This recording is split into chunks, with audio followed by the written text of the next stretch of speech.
our lives. And to discuss what has happened in Portland, the government's threat to peaceful and constitutionally protected protests, and what might come next, I'm joined by an activist who has been in the thick of what's going on here for years. His name is Richey, and he has been watching cops and reporting on it for almost a decade. He's also in the process of producing a documentary on the subject, which he hopes will premiere soon. Thank you for joining us, Eli. No problem. So, Eli, looking back, what do you think has led up to Portland's burst of protests? I know it seemed to start after the death of George Floyd in Minneapolis, but there has been activism against police misconduct in Portland before this, right? Police misconduct is really government misconduct. And if we look at Oregon historically, Oregon has always been in terms of race politics corrupt. In Oregon's constitution, it was there was a provision put in place that would prevent African Americans from being able to own land.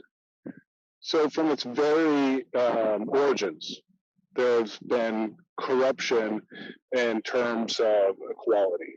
How have Portland residents responded to federal law enforcement coming in?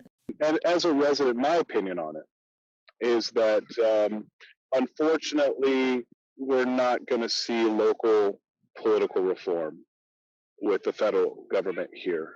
I'm very much under the impression that you got to act local, think globally, but act locally.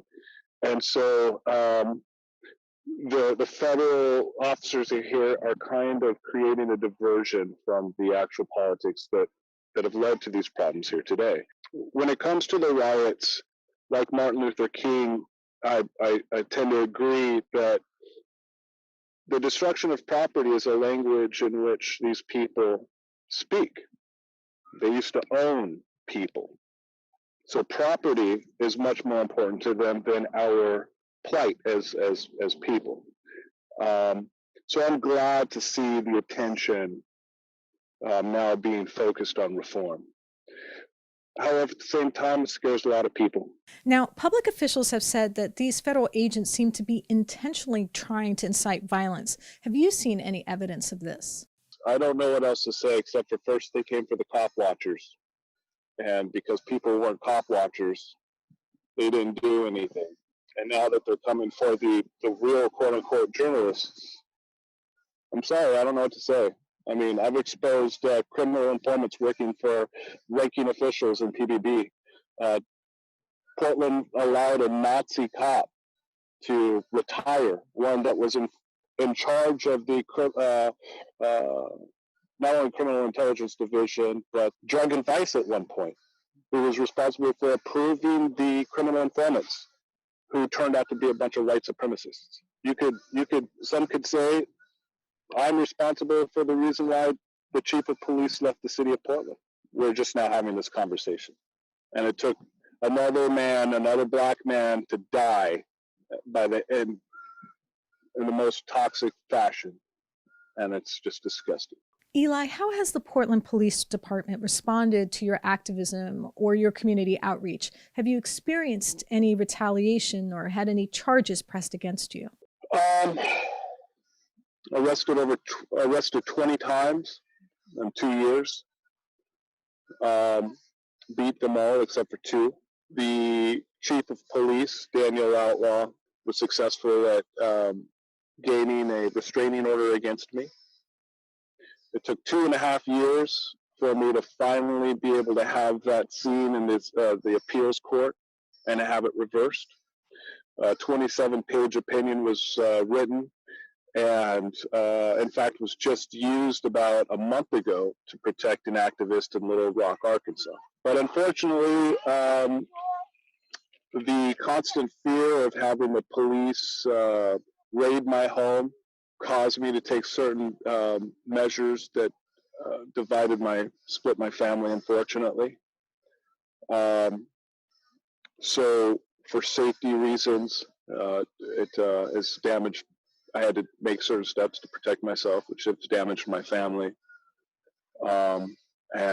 So I've taken an extreme personal toll. It's taken an extreme personal toll on my life. However, it was for the right thing, and in some ways, just patience is a virtue that that we all don't have, and thankfully, it's one that I've been really practicing, and to see things come around to where we're at today is really exciting. So, how important is the movement to film police? Simply going out there and holding a camera created such a controversy that I knew I was onto something. And I believe that it is one of the most American things that we can possibly do. If you look at our Constitution and see the way that it was written, it is to protect us from government. And the way I've approached it is, sticks and stones will break your bones, but words will never hurt you, especially if you're a professional. With officers today having qualified immunity, the benefit of the doubt in an argument, what we see today worldwide is a demand for respect. Now, there's a lot of people saying that police officers demand respect. Wrong. Why? Because they took a volunteer position. They took this position. I don't know. I don't believe so. I believe the reason why they demand respect is because they have a gun at the end of the day, and in order to